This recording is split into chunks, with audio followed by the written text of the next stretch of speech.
அழுகை வரவில்லை என்றால் அழுவதை போன்று பாவனை செய்து ஓத வேண்டும். இந்த இஹ்லாஸான மன தூய்மையான ஓதுதலுக்கு அல்லாஹ் கொடுக்கக்கூடிய பெரிய அருள் பரிசு என்னடா, பாவ எண்ணங்களில் இருந்து முழுமையான விடுதலை, திரும்பவும் பாவங்களை நினைத்து பார்க்காத ஒரு கல்வி, நினைத்து பார்க்காத ஒரு இதயம் என்று சொல்லப்படுகிறது. மேலும் சொன்னாங்க பெருமானார் ஸல்லல்லாஹு அலைஹி வஸல்லம் அவர்கள், 4 பேரை சொர்க்கமே விரும்புதுன்னு சொல்லி சொன்னாங்க. நாம தான் சொர்க்கத்தை விரும்புவோம், ஆனால் சொர்க்கமே 4 பேரை விரும்புகிறது அப்படின்னு சொன்னாங்க. 4 பேரில் ஒரு சாரார் யாருன்னு சொல்லி பார்த்தீங்கன்னு சொன்னா, அல்லாஹு தாலா இந்த ரமலானுடைய ஆத்மாவாக குர்ஆனை வைத்தான். இந்த புனிதமான குர்ஆன் ஏக இறைவன் அல்லாஹு தாலாவின் மூலமாக, வானவர் ஜிப்ரீல் அலைஹிஸ்ஸலாம் அவர்களின் மூலமாக அகில உலக தலைவர் சர்தார் கரம் ஹஸரத் முஹம்மது ரசூலுல்லாஹி ஸல்லல்லாஹு அலைஹி வஸல்லம் அவர்களுக்கு கிட்டத்தட்ட 16 நூற்றாண்டுகளுக்கு முன்பு அரபு மொழியில் இறக்கப்பட்ட இறைவேதம். அன்று முதல் இன்று வரை மனிதனுடைய உள்ளங்களிலும் நூல் வடிவிலும் பாதுகாக்கப்பட்டு அது தொடர்ந்து இருந்து வருவதே அதனுடைய சிறப்பாகும். குர்ஆன் என்ற அரபு சொல்லுக்கு ஓதப்பட்டது, ஓதக்கூடியது, ஓதப்பட வேண்டியது அப்படின்னு 3 பொருளை கொடுக்கலாம். குர்ஆன் என்ற வார்த்தைக்கு ஓதப்பட்டது, ஓதக்கூடியது, ஓதப்பட வேண்டியது அப்படின்ற 3 அர்த்தங்களை கொடுக்கலாம். உலகில் காணப்படக்கூடிய நூல்களிலேயே குர்ஆன் மட்டுமே அதிகம் வாசிக்கப்படக்கூடிய நூலாக இருந்து கொண்டிருக்கிறது சகோதரர்களே. எத்தனையோ நூல்கள் இருந்தாலும், வரலாற்று சிறப்பு மிகுந்த நூட்கள் இருந்தாலும், இந்த வேதம் தான் திரும்ப திரும்ப திரும்ப திரும்ப வாசிக்கப்பட்டு கொண்டிருக்கிறது என்று சொல்லப்படுகிறது. இதனுடைய மேன்மைகளை பற்றி பெருமானார் ஸல்லல்லாஹு அலைஹி வஸல்லம் அவர்கள் சொல்லும் போது, இன்னக்கும் லா தர்ஜிஊன இலல்லாஹி பிஷைஇன் அஃதலு மிம்மா ஹரஜ மின்ஹு யானி அல் குர்ஆன், அல்லாஹ்விடமிருந்து வெளியான குர்ஆனை விட சிறந்த வேறு எதன் மூலமாகவும் அல்லாஹ்வின் நெருக்கத்தை நீங்கள் பெற்றுக்கொள்ள முடியாது அப்படின்னு சொல்லிட்டு பெருமானார் ஸல்லல்லாஹு அலைஹி வஸல்லம் அவர்கள் சொன்னார். அல்லாஹ்வுடைய நெருக்கத்தை கண்டிப்பாக எல்லா மூமினும் பெற வேண்டும் என்றுதான் நாடுவார். ஆனால் அந்த அல்லாஹ்வின் நெருக்கத்தை தொழுகையில் அல்லது வேறு வகையான நோன்பில் மற்ற கடமைகளில் பெறுவான் என்று பெருமானார் ஸல்லல்லாஹு அலைஹி வஸல்லம் அவர்கள் சொல்லவில்லை. இதெல்லாம் கடமைகள். உண்மையிலேயே ரப்பினுடைய தனிப்பட்ட அன்பை, அவனுடைய நெருக்கத்தை பெறுவதற்கு குர்ஆனை தவிர வேறு எந்த சாதனமும் இல்லை, வேறு எந்த ஒரு உதவி சாதனமும் இல்லை என்று பெருமானார் ஸல்லல்லாஹு அலைஹி வஸல்லம் அவர்கள் நமக்கு சான்று பகர்ந்தார்கள். மேலும் சொன்னார்கள் பெருமானார் ஸல்லல்லாஹு அலைஹி வஸல்லம், எப்படி இரும்பில் தண்ணீர் பட்டால் துரு பிடிக்குமோ அதே போல கொஞ்சம் கூட மாறாமல் பாவத்தின் காரணமாக உள்ளம் துருபிடித்து போகும். உள்ளம் துருபிடித்து விட்டால் அதுல நன்மைகள் உற்பத்தி ஆகாது. எத்தனையோ பேரை நம்ம பார்க்கிறோம், உபதேசங்கள் பயனற்று போகும். பாரதூரமான உபதேசங்கள் அவர்களுக்கு நீங்கள் செய்தாலும் சரி, அல்லது விழிப்புணர்வு மிகுந்த புஸ்தகங்களை அவர்கள் படித்தாலும் சரி, அல்லாஹ்வின் நெருக்கத்தை பெறக்கூடிய எத்தனையோ ஆன்மீக சொற்பொழிவுகள் அவர்களுடைய காதில் கேட்டாலும் சரி, நசியத்து கேட்டாலும் சரி, அவங்களுடைய உள்ளம் அல்லாஹ்வின் பக்கம் சாயவே சாயாது. அது சம்பந்தமான ஒரு சின்ன ஒரு அதிர்வு கூட அவர்களுக்கு ஏற்படாது. அல்லாஹ் பாதுகாக்கணும். இந்த நிலை எப்போது ஒருவனுக்கு வருகிறதோ நீங்கள் புரிந்து கொள்ளலாம், அவனுடைய உள்ளம் முழுக்க முழுக்க முழுக்க துருவேறி விட்டது. அவனுடைய உள்ளத்துல வேற எதுவும் தங்காது. அந்த சூழ்நிலையில் அன்பிற்குரிய அல்லாஹ்வின் பெருமக்களே, முஹம்மது ரசூலுல்லாஹி ஸல்லல்லாஹு அலைஹி வஸல்லம் அவர்கள் இந்த உள்ளத்தின் துருவை நீக்கக்கூடிய அற்புதமான ஒரு விஷயமாக அல் குர்ஆன் ஷரீஃபை பெருமானார் ஸல்லல்லாஹு அலைஹி வஸல்லம் அவர்கள் சொன்னார். ஓத ஓத ஓத அந்த துரு கொஞ்சம் கொஞ்சமாக நீங்குவதை அவன் கண்களில் பார்க்கலாம். சூரா பக்ரா ஷைத்தானை வீட்டிலிருந்து மட்டும் விரட்டாது. அல்லாஹ் புரிந்து கொள்ள வேண்டும், எந்த வீட்டில் சூரா பக்ரா ஓதப்படுகிறதோ அந்த வீட்டில் ஷைத்தான் நெருங்குவதில்லை என்று முஹம்மது ரசூலுல்லாஹி ஸல்லல்லாஹு அலைஹி வஸல்லம் அவர்கள் சொன்னார்கள் அல்லவா? அதே போல வீட்டில் எப்படி அவனுடைய துளி நெருக்கம் வராதோ, கொஞ்சம் கூட மாறாமல் ஓதக்கூடிய மனிதனிடத்திலும் அவன் வர முடியாது. அல்லாஹ் உங்களுக்கும் எனக்கும் தௌஃபீக் செய்வானாக. அல்லாஹ் உங்களுக்கும் எனக்கும் தௌஃபீக் செய்வானாக. எப்போது இந்த குர்ஆன் ஷரீஃபை ஓதுகின்ற பழக்கத்தை ஒருவன் மேற்கொள்கிறானோ, கொஞ்சம் கொஞ்சமாக அவனிடமிருந்து இந்த மூதேவித்தனங்கள் கொஞ்சம் கொஞ்சமாக விலகுவதை பார்க்கலாம். ஆத்மார்த்தமான குர்ஆன் ஓதுதலாக இருக்க வேண்டும். சடங்கு சம்பிரதாயமான குர்ஆன் ஓதுதல் என்பது இவ்வளவு பெரிய மாற்றத்தை தருமா என்று தெரியவில்லை. அவன் ஓதக்கூடிய நேரம் முழுமையாக அல்லாஹ்விடத்தில் தன்னை அர்ப்பணிக்கின்ற நேரமாக இருக்க வேண்டும். ஏதோ ஒரு சொல்லுவாங்க இல்லையா, செத்தவன் கையில வெத்தலை பாக்கு கொடுத்த கதை அப்படின்ற மாதிரி. சில பெண்களை நம்ம பார்க்கிறோம், ஒரு பக்கம் பாத்தீங்கன்னா தஸ்பி ஓடிக்கிட்டு இருக்கும், ஒரு பக்கம் பாத்தீங்கன்னா டிவில தொடர் ஓடிக்கிட்டு இருக்கும். இதெல்லாம் ஆத்மார்த்தம்லாம் சொல்ல முடியாது. இந்த குர்ஆன் ஷரீஃபை ஒருவன் ஓதக்கூடிய நேரத்தில் சொல்லுவாங்க பெருமானார் ஸல்லல்லாஹு அலைஹி வஸல்லம், அழுது ஓத வேண்டும். அழுகை வரவில்லை என்றால் அழுவதை போன்று பாவனை செய்து ஓத வேண்டும். இந்த இஹ்லாஸான மன தூய்மையான ஓதுதலுக்கு அல்லாஹ் கொடுக்கக்கூடிய பெரிய அருள் பரிசு என்னண்டா, பாவ எண்ணங்களிலிருந்து முழுமையான விடுதலை, திரும்பவும் பாவங்களை நினைத்து பார்க்காத ஒரு கல்வி, நினைத்து பார்க்காத ஒரு இதயம் என்று சொல்லப்படுகிறது. மேலும் சொன்னாங்க பெருமானார் ஸல்லல்லாஹு அலைஹி வஸல்லம் அவர்கள், 4 சாராரை சொர்க்கம் விரும்பி கொண்டிருக்கிறது என்று சொன்னாங்க. 4 பேரை சொர்க்கமே விரும்புதுன்னு சொல்லி சொன்னாங்க. நாம தான் சொர்க்கத்தை விரும்புவோம், ஆனால் சொர்க்கமே 4 பேரை விரும்புகிறது அப்படின்னு சொன்னாங்க. அந்த 4 பேரில் ஒரு சாரார் யாருன்னு சொல்லி பார்த்தீங்கன்னு சொன்னா, அதிகமாக குர்ஆனை ஓதிக்கொண்டிருப்பவர்கள் அப்படின்னு சொன்னாங்க. மற்ற சாரார் இருக்கட்டும், முக்கியமாக குறிப்பாக இந்த 4 சாராரில் ஒரு சாராரை விரும்புகிறது. எந்த சாரார் திரும்ப திரும்ப திரும்ப குர்ஆனின் மீது லதீத் இன்பத்தை தூண்டிக்கொண்டே அவனுடைய உள்ளம் இருந்து கொண்டிருக்கிறது. ஓத ஓத திரும்ப திரும்ப அவன் அதையே சுவாசித்துக் கொண்டிருக்கிறான். இன்னொரு ஹதீஸ் எனக்கு ஞாபகம் வருகிறது. குர்ஆனை ஓதுவதிலேயே காலம் கரெக்டாக இருக்கக்கூடியவன் துஆ கேட்க கூட நேரம் இல்லை. துஆ கேட்பதை கூட அவன் என்ன செய்யறான்டா, பாரதூரமா இருக்குது, குர்ஆன் ஓதுற டைம் போயிடுது, அல்ஹம்துலில்லாஹ்னு சொல்லிட்டு குர்ஆனை ஓதிக்கிட்டு இருக்கிறான். ரசூலுல்லாஹ் சொன்னாங்க, பெருமானார் ஸல்லல்லாஹு அலைஹி வஸல்லம் அவர்கள் சொன்னாங்க, குர்ஆன் ஓதாமல் அல்லாஹ்விடத்துல பக்கம் பக்கமா கேட்கிறான் பாரு துஆ, இவனை விட குர்ஆனை ஓதுவதிலேயே பெரும்பாலும் நேரத்தை கழித்துவிட்டு துஆ செய்வதற்கு நேரம் இல்லாமல் துஆவே செய்யாமலே இருக்கக்கூடியவனுக்கு அல்லாஹ் கொடுக்கக்கூடிய நியாமத்துக்கள் அனந்தம் அனந்தம் என்று சொல்லி சொன்னாங்க. இவனுக்கு கேட்டதை கொடுக்கிறான், கொடுக்க மாட்டான், ஆனா இவனுக்கு கேட்காமலேயே நிறைய விஷயங்களை அல்லாஹ் அள்ளி தருகிறான் என்று சொன்னார். அந்த குர்ஆனை ரமலான்ல சுவாசிக்கணும், வாசிக்கணும் என்பதை தாண்டி என்ன செய்யணும், சுவாசிக்கணும். தமிழில் போட்டி வைக்கணும், குழந்தைகளுக்கு பரிசுகள் கொடுக்கணும். குழந்தைகளுக்கு என்ன செய்யணும்டா, ரமலான் மாதத்துல 2 பிள்ளையை பெற்றிருக்கீங்களா, உங்க 2 பேர்ல யார் அதிகம் குர்ஆனை மனனம் விட்டு அதிகம் குர்ஆனை திரும்ப திரும்ப திரும்ப திரும்ப எத்தனை தடவை அதிகப்படுத்தி ஓதினார்களோ அவங்களுக்கு நான் பரிசு தருவேன்ற மாதிரி பிள்ளைகளுக்கு போட்டி வைக்கணும். பெண் குழந்தைகளா இருந்தா தங்கத்தை வாங்கி கொடுங்க. அந்த பிள்ளைகளுடைய உள்ளத்தில் இது போன்ற விஷயங்களுக்கெல்லாம் நம்ம என்கரேஜ் கொடுத்துக்கிட்டே இருக்கணும். அதனாலதான் சொல்லுவாங்க கண்ணியத்திற்குரிய ஓயம் ஹசரத் அவர்கள், இந்த பிறந்த நாள் விழா, திருமண நாள் விழா என்பதற்கு துளி கூட ஆதாரம் கிடையாது. ஆனா பிள்ளைக்கு குர்ஆனை ஆரம்பிக்கின்ற அந்த நாள்ல ஒரு பெரிய செலிப்ரேஷன் பண்ணி ஆரம்பிங்கன்றுவாங்க. அது என்னமோ உருது மக்கள்கிட்ட இருக்குது, அது மக்தப்னு சொல்லுவாங்க. தமிழ் ஆட்கள்கிட்ட அவ்வளவு இல்லை. ஒரு குர்ஆனை ஆரம்பிக்கின்ற குழந்தையை நீங்கள் சங்கைப்படுத்துங்கள், அதுக்கு ஒரு விழா மாதிரி வைங்க, அப்பதான் மற்றவனுக்கும் இந்த குர்ஆனுடைய கண்ணியம் தெரியும் அப்படின்னு சொல்லுவாங்க. அன்பிற்குரிய அல்லாஹ்வின் பெருமக்களே, ஹஜ்ரத் அலி ரலியல்லாஹு அவர்கள் சொல்வார்கள், பெரும் அறிஞர்கள் எந்த ஒரு விஷயத்திலும் திருப்தி அடைந்து கொள்வார்கள், ஆனால் குர்ஆனை ஓதுவதில் மட்டும் திருப்தி அடையவே மாட்டார்கள் என்று சொல்றார் ஹஜ்ரத் அலி ரலியல்லாஹு. தாபீன்களின் ஒருவரான ஒய்சுல் கர்னி ரஹ்மத்துல்லாஹி கூறுகிறார்கள், குர்ஆன் உங்களை இறைவன் பால் அழைத்து செல்லும் இறைநேசர் ஹில்ர் அலைஹிஸ்ஸலாம் அவர்களை போன்று நீங்கள் கருதி கொண்டு ஓதுங்கள் அப்படின்னு சொன்னார். உங்களை அழைத்துட்டு போறதுக்கு அல்லாஹ்வின் நேசர் ஹில்ர் இருந்தாங்க இல்லையா, மூசா நபிக்கு பாடம் போதித்த ஹில்ர், அந்த ஹில்ரை போல நீங்கள் குர்ஆனை பாவித்துக் கொள்ளுங்கள் என்று சொன்னார்கள் ஹஜ்ரத் ஒய்சுல் கர்னி ரஹ்மத்துல்லாஹி அலைஹி.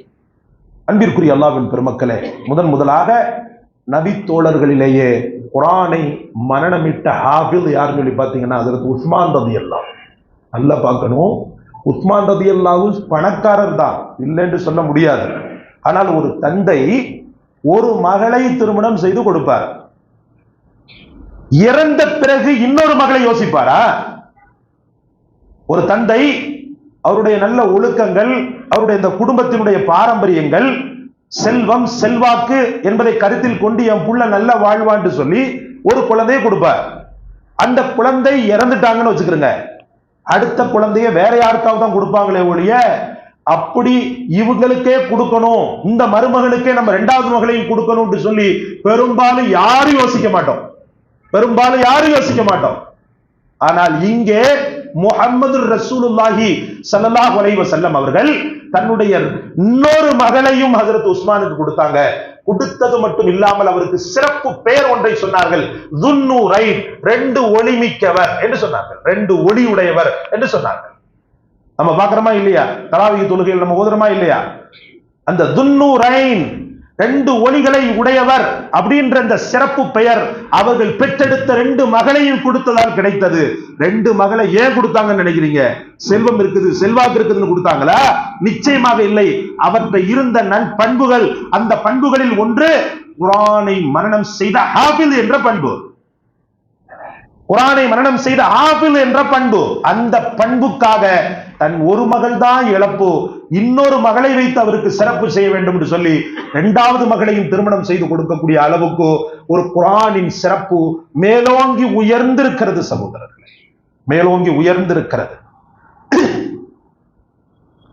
முஆத் பின் ஜபல் ரலியல்லாஹு அவர்கள் சொல்வார்கள், யா ரசூலல்லாஹ், எனக்கு பயனுள்ள ஏதேனும் ஒரு மெசேஜ் ஒண்ணு சொல்லுங்க அப்படின்னு சொல்லிட்டு நான் போய் கேட்டேன். அப்ப பெருமானார் ஸல்லல்லாஹு அலைஹி வஸல்லம், நீ இறையச்சம் உள்ளவர்களின் வாழ்க்கை வாழ வேண்டும்பா அப்படின்னு சொன்னாங்க. முத்தகீன்கள், தக்வாதாரிகள் எப்படி வாழ்ந்தார்களோ அதே போல நீ வாழணும். அது மட்டும் இல்லாம அறப்போரில் உயிர் நீத்தவர்களின் அந்தஸ்து உனக்கு கிடைக்க வேண்டும் என்றும் மறுமை நாளின் விசாரணையின் போது ஈரேற்றம் விட வேண்டும். தீய வழியை விட்டும் விலகி நேர்வழியில் நிலைத்திருக்க வேண்டும். உண்மையாகவே விரும்பினால் நீ அப்படி இருக்கணும்னு சொல்லி நீ விரும்பினு சொன்னா, திரும்பவும் நான் சொல்றேன், இறையச்சம் உள்ளவர்களில் நீ ஒருவராக ஆக வேண்டும். முஜாஹிதீன்கள், அல்லாவிற்காக உயிர் நீத்தவர்களில் ஒருவராக நீ ஆக வேண்டும். அதே போல அந்தஸ்து கிடைக்க வேண்டும். மறுமை நாளின் விசாரணையின் போது ஈரேற்றத்தை, ரொம்ப இலகுவை நீ பெற வேண்டும். தீய வழியை விட்டும் விலகி நேர்வழியில் நடக்க வேண்டும் என்று நீ நாடினால் குர்ஆனை நிரந்தரமாக ஓதிவார்கள் சொன்னாங்க ரசூலுல்லாஹி ஸல்லல்லாஹு அலைஹி வஸல்லம்.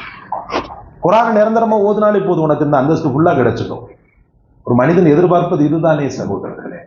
படுபயங்கரமான கபருடைய வாழ்க்கையை நீங்கள் நினைத்து பாருங்கள். அதில் கேட்கப்படக்கூடிய துளைத்தெடுக்கின்ற கேள்விகளை நினைத்து பாருங்கள். மர் ரப்புக வமன் நபியுக வமன் யஹ்வத்துக வமா தீனுக என்று கேட்கப்படக்கூடிய இந்த கேள்விகள், அதை யாராவது சொல்லும் போதே நமக்கு தலை சுத்தும். இப்ப என்னமோ சொல்லிடுவோம். ஆனால் உண்மையான முஸ்லிமாக வாழும்போது மட்டும்தான் கபருடைய வாழ்க்கையில் இந்த கேள்விகளுக்கான பதில் கிடைக்கும். இப்போது தெரிந்து ஒரு பெரிய பிரயோஜனம் ஒன்றும் கிடையாது. இப்போது தெரிந்தால் அவ்வளவுதான், உலகத்துக்காக தெரிந்து கொண்டார், அவ்வளவுதான். கபரில் வைக்கப்பட்டவுடன், மறுமையின் முதல் கூடமாக இருக்கக்கூடிய கபிரிஸ்தானில் வைக்கப்பட்டவுடன் எனக்கான இந்த கேள்விகளுக்கான ஜவாப் எப்போது வரும் என்றால், என் இரத்தம், என் அணுக்கள், என் உணர்வுகள் இந்த உலகத்தின் வாழ்க்கையில் முழுமையாக என் இறைவனிடத்தில் ஒப்படைக்கும் போது மட்டும்தான் கிடைக்கும். அந்த அர்ப்பணிப்பை எது தரும்? திருக்குர்ஆன் மட்டும்தான் தரும் சகோதரர். ஓத ஓத ஓத ஓத ரசூல் ஸல்லல்லாஹு அலைஹி வஸல்லம் சொன்னார்கள் அல்லவா, துருப்பிடித்த இதயமும் அந்த துருவை நீக்கக்கூடிய குர்ஆனாக, துருப்பிடித்த இதயத்திற்கும் அந்த துருவை நீக்கக்கூடியதாக குர்ஆன் இருக்கிறது என்னும் போது, இதயத்தின் துருவை அகற்றி, உள்ளத்தின் துருவை அகற்றி, உடலின் துருவை அகற்றி, தொடர்ந்து அவனை அல்லாஹ்வின் பக்கம் அர்ப்பணம் செய்யக்கூடியவனாக மாற்றவல்ல அதிசயம் இந்த திருக்குர்ஆனை தவிர வேறு எதுவுமே கிடையாது சகோதரர். அதனால சும்மா ஒன்னும் ரமலான் மாசத்துல அல்லாஹு தஆலா இந்த திருக்குர்ஆனை இறக்கி தரல. வெறும் நோன்பு கடமை, ஒரு இதுகள் இருக்கத்தானே செய்யும். தொழுகை ஒரு நேரத்துல கடமை, ஜகாத்தை இப்படி கொடுக்கணும். ஜகாத்துக்கெல்லாம் நேர நிர்ணயமே கிடையாது. நம்மளா ரமலான் வச்சுக்கிட்டோம், அவ்வளவுதான். ரமலான்ல சவாப் அதிகமா இருக்கும். யா ரப்பே, நான் இந்த டைம்ல நான் கொடுத்தேன்னு சொன்னா அதை நீ 2ஆ பாப்ப, 3ஆ பாப்ப, 4ஆ பாப்பேன்னு சொல்லிட்டு தான் நம்ம என்ன பண்றோம்டா, இந்த ரமலானுடைய காலகட்டத்தில் ஏழை எளிய மக்களுக்கு ஜகாத்தை கொடுக்கிறோம், சதகாவை கொடுக்கிறோம். அப்ப நேர நிர்ணயம் இல்லாமல் தான் இபாதத்துக்கள். ஆனால் திருக்குர்ஆனை இறக்குவதற்கு அல்லாஹு தஆலா ரமலானை தேர்ந்தெடுக்க காரணம் என்னவென்றால், அந்த ரமலான் ஒரு அடியானின் நாவுகளில் குர்ஆன் ஓதப்படுவதன் மூலமாக கண்ணியப்படுத்தப்பட வேண்டும் என்று அல்லாஹ் நாடினான் சகோதரர்களே. அல்லாஹ் நாடினான். அதனால்தான் அவ்வளவு பெரிய அந்த பெரிய வெயிட்டபிள் பெரிய வேல்யூபிள் குர்ஆன் ஷரீஃபை இந்த ரமலான் மாதத்தில் அல்லாஹ் இறக்கி தந்தான். ரமலான் மாதத்தில் இறக்கி தந்தான். சாதா சீதாவானது அல்ல. ஒரு தடவை அபு மூசல் அஷ்அரி ரலியல்லாஹு இரவு நேரத்தில் திருக்குர்ஆனின் மீது உள்ள அந்த முஹப்பத்துல என்ன செய்வாங்கன்னு சொன்னா, வீட்டில் எல்லாரும் தூங்கின பிறகு தனியா ஒரு இடத்துல உட்கார்ந்து ஓதிக்கிட்டே இருப்பாங்க. ஓதிக்கொண்டே இருப்பாங்க. நேர காலம்லாம் இல்லை. தன்னையும் அறியாமல் அவங்க தூங்கி விழுந்தாதான் உண்டு. அதுங்காட்டியும் என்னவோ ஒரு பெரிய உந்து சக்திக்கு ஆட்பட்டவரை போல திருக்குர்ஆனை ஓதிக்கொண்டே இருப்பார் அபு மூஸல் அஷ்அரி ரலியல்லாஹு. இப்படி ஓதிக்கொண்டே இருக்கிறார். ஓதிக்கொண்டே இருக்கின்ற நேரத்தில் யாரோ ஒருவர் வெளியில் நின்று, அதுவும் இந்த நட்மிசி சாமத்தில் யாரோ ஒருவர் கேட்பதை போல இருக்கிறது. அவர் கண்டுக்கறல. சரி, போறவங்க வரவங்க யாராவது இருக்கலாம் அப்படின்னு சொல்லிட்டு அவரு ஓதிட்டு டக்குன்னு அந்த ஒரு மாதிரி அவருக்கு மனசுல சலனை ஏற்பட்ட உடனே குர்ஆனை மூடிட்டு படுத்துட்டார். குர்ஆனை மூடி விட்டு படுத்து விட்டார். அடுத்த நாள் யா அபு மூஸல் அஷ்அரி என்று யாருடைய அந்த கூப்பிடுதலுக்கு மக்கள் காத்திருப்பார்களோ அந்த நாயகம் முஹம்மது ரசூலுல்லாஹி ஸல்லல்லாஹு அலைஹி வஸல்லம் அவர்கள் அழைத்தார்கள். யா ரசூலல்லாஹ் சொல்லுங்கள் அப்படின்னு சொல்லி கேட்கும்போது, என்னையா உனக்கு குரல், என்ன அழகான குரல் உனக்கு. யா ரசூலுல்லாஹ் எனக்கு புரியல அப்படின்றார். நீ திருக்குர்ஆனை ஓதும் போது உனக்குள்ள அந்த குரல் இருக்குது பாரு, என்ன மாதிரி இருந்துச்சு தெரியுமா. யா ரசூலல்லாஹ் என்னையா நீங்கள் பாராட்டுகிறீர்கள்? முன்னதான் நான் பாராட்டுறேன். எப்படி தெரியும் சொல்லி கேட்கிறார். நேற்று நீ ஓதிக்கிட்டு இருந்தல்ல இரவுல, நான் இந்த வழியா போனேன். நீ ஓதுறதை கேட்பதற்காக நான் கொஞ்ச நேரம் நின்ன. நீ திரும்ப திரும்ப ஓத மாட்டாயான்னு சொல்லி நான் நினைக்கின்ற நேரத்துல குர்ஆனை மூடிட்டு படுத்துட்டேன். உடனே அவர் அடைந்த அந்த ஒரு ஆதங்கம் இருக்குது பாருங்க. யா ரசூலல்லாஹ், தாங்கள் என்று எனக்கு தெரியாதே. தெரிந்திருந்தால் தாங்கள் நிற்கின்ற வரைக்கும் இந்த குர்ஆனை ஒரு திருத்தூதருக்கு, ஈருலக சர்தாருக்கு சமர்ப்பணம் செய்தேன் என்ற அந்த ஒரு ஆனந்தத்தில் நான் ஓதிக்கொண்டே இருப்பேனே யா ரசூலல்லாஹ். நான் என்ன சொல்ல வர்றேன்டா, இந்த திருக்குர்ஆனின் பிறப்பிடமே முஹம்மது ரசூலுல்லாஹ் தான். அவர்கள் தான் இந்த சமூகத்திற்கு, முஹம்மது ரசூலுல்லாஹ் தான் இந்த சமூகத்திற்கு பிரசன்ட் பண்ணாங்க திருக்குர்ஆனை. ஆனால் அந்த நாயகம் தன்னுடைய அந்தஸ்தில் ஆக கடைநிலையில் இருக்கக்கூடிய ஒருவருடைய குரலை, அதுவும் திருக்குர்ஆன் ஓதக்கூடிய குரலை மறந்து கேட்டிருக்கிறார்கள் என்று சொன்னால் அது வெறுமென்ன அபு மூஸல் அஷ்அரி ரலியல்லாஹு அவர்கள் மீது வைத்த மோகம் மட்டுமல்ல, இந்த திருக்குர்ஆனின் மீது ரசூல் ஸல்லல்லாஹு அலைஹி வஸல்லம் அவர்கள் வைத்த அந்த கண்ணியம், அந்த காதல் அவர்களை இந்த அளவுக்கு லைக்கச் செய்தது. சகோதரர்களே, லைக்கச் செய்தது. ஆகிரத்திலே உலகத்தில் இந்த சூரா ரஹ்மான் இருக்குது பாருங்க. இந்த சூரா ரஹ்மானை யார் ஓதுனாலும் நல்லா இருக்கும். அதெல்லாம் காரிகிரிலாம் கிடையாது. காரி கிராத் படல கோ ஹை கியா नहीं, யார் ஓதுனாலும் நல்லா இருக்கும். இந்த அர் ரஹ்மான் சொல்லி ஆரம்பிச்சாலே இந்த ஃபபி ஐயி ஆலாயி என்ற அந்த மந்திர வார்த்தை யாரிடத்திலிருந்து வெளிப்படுகிறதோ அத்தனை மக்களையும் அது அப்படியே வசீகரிக்கும். சகோதரர்களே, அந்த சூரா ரஹ்மானுக்கு மட்டுமே அது சாத்தியம். மற்ற சூறாக்களை விட சூரா ரஹ்மானை யார் ஓதி நீங்கள் கேட்டாலும், சாதா சீதாவான ஆள் ஓதி நீங்கள் கேட்டாலும் கேட்பதற்கு ஒரு விதமான இன்பத்தை தரும். கிராத்தை முறையாக படித்தவன் சூரா ரஹ்மானை அர் ரஹ்மான் அல்லமல் குர்ஆன் என்று ஓதினாரே, ஆனால் அது மிஸ்ரியோ அல்லது சுதைசியோ யாரோ அப்படியே லைத்து போய் சூரா ரஹ்மானில் மூழ்கி விடுவோம். இதை அறிந்த இறைவன் ஒரு மறுமை நாளில் ஒரு ஏற்பாடை செய்கிறான். உலக மாந்தரை எல்லாம் ஒன்று கூட்டி ஒரு காரி ஒருவரை ஓத வைக்கிறான். ஒரு காரி ஒருவனை ஓத வைக்கிறான். அந்த காரி வேறு யாரும் அல்ல, எந்த ரப்பின் வார்த்தைகளை மக்கள் ஓதினார்களோ, எந்த ரப்பின் அன்பு கிடைக்க வேண்டும் என்று ஏந்தி தவித்தார்களோ அந்த ரப்பே மக்களுக்கு மத்தியில் சூரா ரஹ்மானை ஓதுகிறான் என்று சொன்னார்கள். முஹம்மது ரசூலுல்லாஹ் சொர்க்கவாதிகள் அனைவரும் கேட்கின்றனர். அந்த பேரின்பத்தை, அந்த அதிசயத்தை, அந்த ஆனந்தத்தை அவர்கள் அனுபவிக்கின்றனர் என்று பெருமானார் ஸல்லல்லாஹு அலைஹி வஸல்லம் சொன்னார்கள். கடைசியில் அல்லாஹ் ரப்பல் ஆலமீன் அந்த உன்னதமான, அந்த உயர்வான இறைவனின் கராத்தை கேட்கக்கூடிய பாக்கியத்தை தருவானாக. இன்று ஹாஃபில்களுடைய மனதில் வாழக்கூடிய அந்த இறைவன், ஹாஃபில்களுடைய நாவுகளில் வாழக்கூடிய இறைவன், நாளை மறுமை நாளில் அவன் ஓதி நாம் கேட்கின்ற அந்த பெரும் வாய்ப்பை இந்த பாவம் பிடித்த காதுகளுக்கு தௌஃபீக் செய்வானாக. வாஹிரு தவானா அனில் ஹம்துலில்லாஹி ரப்பில் ஆலமீன்.